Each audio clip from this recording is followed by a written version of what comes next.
7 de dezembro, final do ano. Tenho muita satisfação de estar aqui hoje à noite com vocês, com os meus queridos colegas que acederam um convite nosso e muito em cima da hora para termos mais uma discussão, mais um seminário interno sobre o projeto pedagógico. Esse é um momento muito bom para a faculdade. Significa o quê? Que nós estamos aqui tentando entender o nosso currículo, o nosso processo de formação, o que nós temos que desenvolver como uma possibilidade de formação para vocês, estudantes. Quando eu digo para vocês, por quê?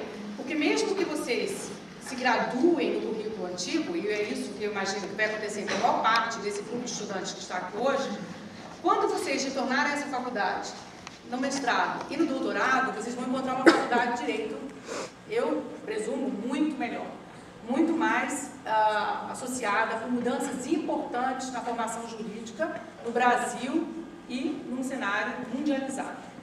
Eu vou tentar ser breve, eu vou precisar no máximo de uns 8, 9 minutos, porque é muito importante que a gente possa realmente usar essa oportunidade para conversar sobre esse projeto pedagógico. E depois, em seguida, eu acho que o professor Mauri, que acompanhou muito de perto dessa discussão, ele gostaria de se manifestar sobre isso. A professora Ana Frazão, que foi a diretora da faculdade até a aprovação do projeto. Então, na verdade, estava me lembrando, não são 2 anos e meio, são 3 anos. A Ana há de se lembrar, exatamente em novembro de 2009, nós tivemos aqui nesse auditório o primeiro encontro, que foi convidado o professor da Universidade Federal do Paraná, o professor Gediel, e uma professora da Fundação Getúlio Vargas, São Paulo, que foi a professora Adriana Ancona, que eram instituições que tinham passado por mudanças pedagógicas recentes, e essas pessoas foram convidadas para trocar ideias com a gente. E ficou muito marcado para mim uma fala do professor Gediel, da Universidade Federal do Paraná. Ele disse, olha, eu não desejo para ninguém mudança curricular, mas já que vocês querem fazer, né, e é necessário fazer, muito boa sorte. E, na verdade, 3 anos foi até um período bom, mas não foi um período tão longo assim. Aqui mesmo na Universidade de Brasília, o curso de Educação Física demorou 7 anos para aprovar o seu projeto pedagógico. Só que os tempos são, né, a gente tem que acelerar um pouco. Eu vou apresentar para vocês, muito rapidamente, uma síntese do projeto para que nós possamos compreender exatamente sobre o que a gente está falando. Vamos para lá, vai ser mais fácil. Sem microfone. Obrigada.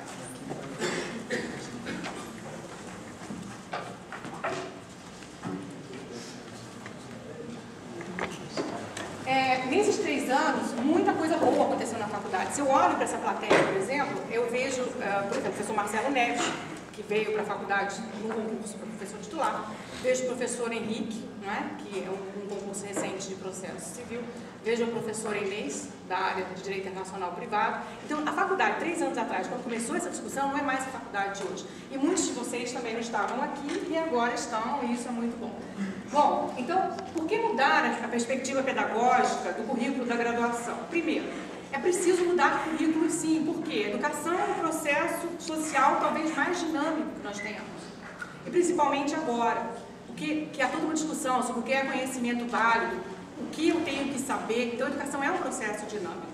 E o currículo, na verdade, ele é uma tentativa de estruturar a formação, ou transmissão do conhecimento, numa perspectiva mais conservadora, mas é disso que nós estamos tratando, o processo de formação, todo o processo é dinâmico. Primeiro. Segundo, pessoal, vocês sabem disso muito bem, e o professor Mauri também pode falar disso muito melhor do que eu, a professora Ana, pessoas que, a professora Ana está no CAD, né, que é conselheira do CAD, ela está na ponta das discussões jurídicas brasileiras. Então, quando você pensa em formação profissional, na área do direito, eu estou pensando em formações muito diversificadas. Vocês vão para um mundo de trabalho ilimitado. Se eu penso, por exemplo, em outras áreas de formação, se eu penso, por exemplo, na formação de um químico, de um físico, de um matemático, a inserção profissional dessas pessoas, apesar de ser bastante ampla, não se compara à nossa. Então, nós temos que educar, assim, nós temos, como eu falo, docentes e discentes.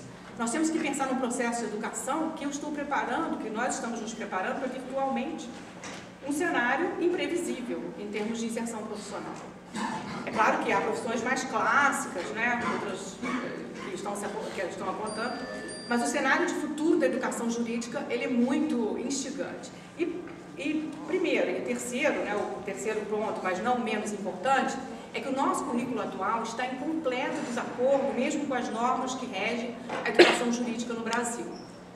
Depois que o currículo de 94, que é o currículo em vigência, foi implantado, houve uma grande mudança no ano de 2004, que é a resolução 9 do Conselho Nacional de Educação, que vinha já adotando, recepcionando a LDB, a Lei de Diretrizes e Bases da Educação Nacional, de 1996. Então, o nosso currículo de 94, ele é anterior à lei maior que rege a educação nacional brasileira, que é a Lei de Diretrizes e Bases. Então, nós, como faculdade de Direito, isso é uma coisa bastante grave, eu considero, sequer nós estamos cumprindo a lei infraconstitucional mais importante em relação à educação, que é a LDB, e sem contar a resolução 9 do Conselho Nacional de Educação. E também, se me permite, professora Lúcia, a própria norma interna da universidade que fala que só podem ter 70% de disciplinas obrigatórias. Isso, então, assim, nós estamos em desacordo com, para falar em norma jurídica, com a LDB, com a resolução 9 e com o regulamento do Conselho de Ensino e Pesquisa da Universidade do Brasil. Aconteceu alguma coisa. E agora? Tem que mexer. É descanso. Ah, é? Será que vai voltar?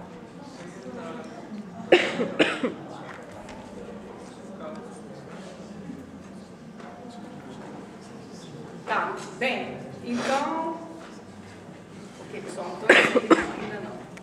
Então, por que mudar? Depois, né? Então, quais os desafios para a formação? O currículo é isso.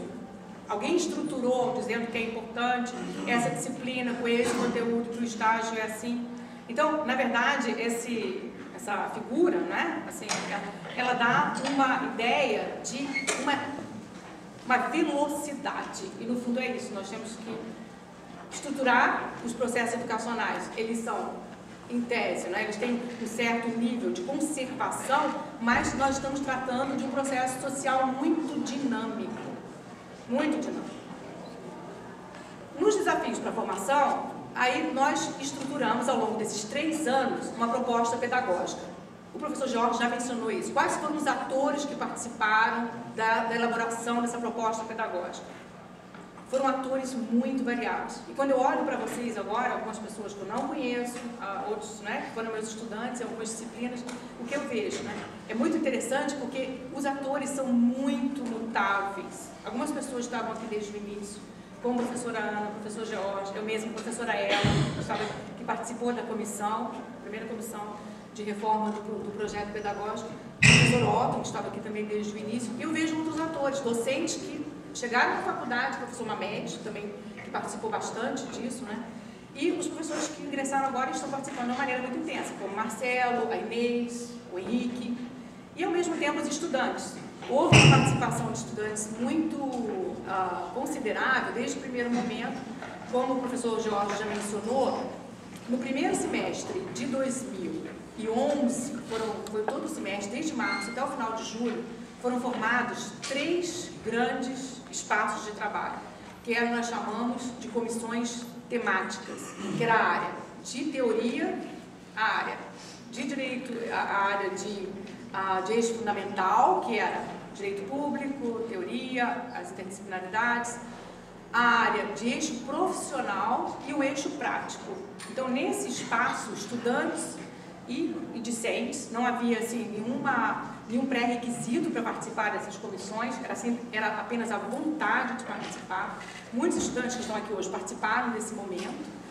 Era uma discussão livre, foi uma discussão até certo ponto difícil, foi todo um semestre, né? Havia muita, até de certa maneira, muita perspectiva muito diferente de corpo docente sobre o que deveria ser o processo pedagógico ou projeto, mas nós estabelecemos um processo que culminou então nesse projeto, um processo que foi rico, por quê? E ele chegou ao resultado. Qual era o resultado que a gente queria? Ter um projeto pedagógico, né? Se tem. E que fosse a expressão dos atores da comunidade que participaram dessa construção. Então, a síntese, que vocês aí podem ver muito bem, e que está no projeto, que está no sítio eletrônico da faculdade, isso é só uma síntese muito apertada, é uma flexibilização das atividades de ensino-aprendizagem, avaliação, pesquisa e extensão. Por que uma flexibilização? Nós inventamos isso aqui na Faculdade de Direito, eu gostaria de ter inventado, mas não fomos nós. Isso é tendência dos processos educacionais. E não é só no ensino superior, é desde o ensino fundamental, o ensino médio. Flexibilização por quê? Por que nós não tínhamos flexibilização antes? E isso não é segredo. É porque antes apenas uma pequena parcela da população tinha acesso à educação. Então, o último nível que foi flexibilizado, a educação superior, por quê? Porque era o último nível de um acesso muito restrito para os grupos sociais. E vocês sabem, não é? E nós estamos nesse processo que cada vez mais o acesso ao ensino superior é uma realidade. No Brasil, nos países emergentes, na Índia, na China, isso está acontecendo. Então, essa flexibilização, ela implica no quê? Num melhor diálogo, numa compreensão de grupos que portam experiências educacionais diferenciadas.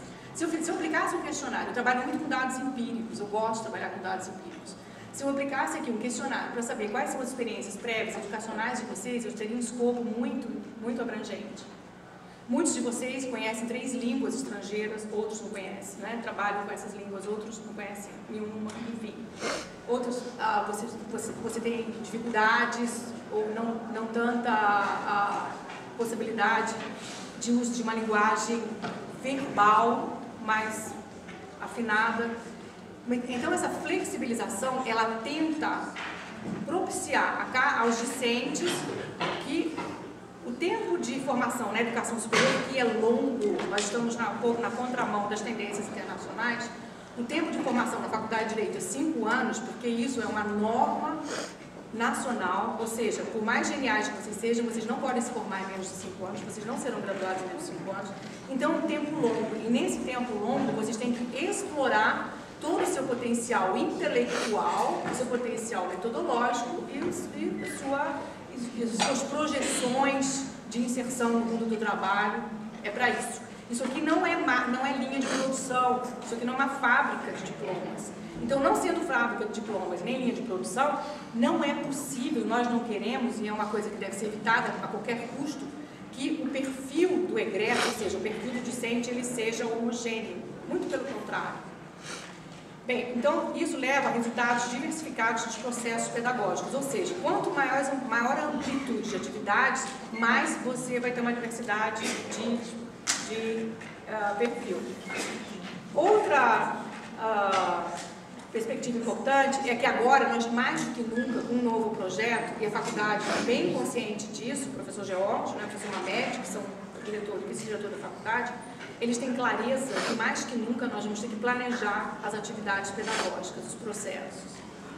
Nós vamos ter que gerenciá-las, né? Essa palavra pode ser, né, até contestada por alguns, que ela remete a um gerenciamento de outras instituições e uma avaliação permanente. Hoje nós não temos nada disso, né? Quer dizer, nós temos um planejamento, mas ele não é suficiente, nós não monitoramos as atividades e nós não avaliamos os resultados para saber o que funciona e não funciona. E também a necessidade de aperfeiçoar os apoios institucionais em graduação e como é que nós vamos apoiar, não é, institucionalmente a graduação? De muitas maneiras. Uma delas, não é, que tem sido dita, é uma preocupação com a infraestrutura. Isso é claro. Bem, então a síntese da estrutura curricular, ok. A síntese está no projeto, que está no sítio da Faculdade de Direito. As atividades de ensino-aprendizagem ainda são preponderantes, elas têm 177 créditos. O estágio tem 20 créditos. A extensão e a pesquisa, porque elas são agora parte integrante do currículo. Nós inventamos isso? Também não fomos nós. Sabe quem inventou isso? Também a própria política nacional de educação brasileira. Ou seja, por estarmos numa universidade, o nosso curso está numa universidade. E universidades, elas são bastante vinculadas à produção de pesquisa e atividades de extensão. Então, nosso curso não é um curso isolado, numa instituição isolada no interior do Brasil. Eu estou dizendo isso sem nenhum demérito com esses cursos. Mas isso é muito o perfil da educação jurídica brasileira. Ou seja, uma faculdade isolada, está lá. O que essa faculdade faz preponderantemente? Atividades de ensino. Uma faculdade de Direito, numa instituição isolada, ela não está obrigada, assim, com a mesma intensidade, a fazer pesquisa e extensão. Mas nós estamos, porque nós estamos numa universidade. E numa universidade se produz pesquisa e se faz extensão. Bem, então, aqui não é, há um equilíbrio maior nesse currículo. Ok, há um maior equilíbrio, então, entre essas modalidades. Eu diria que é até conservador, não é? Depois eu vou pedir ao professor Marcelo Neves, que tem uma postura muito assertiva sobre isso, sobre o equilíbrio entre as atividades obrigatórias e optativas, para se manifestar.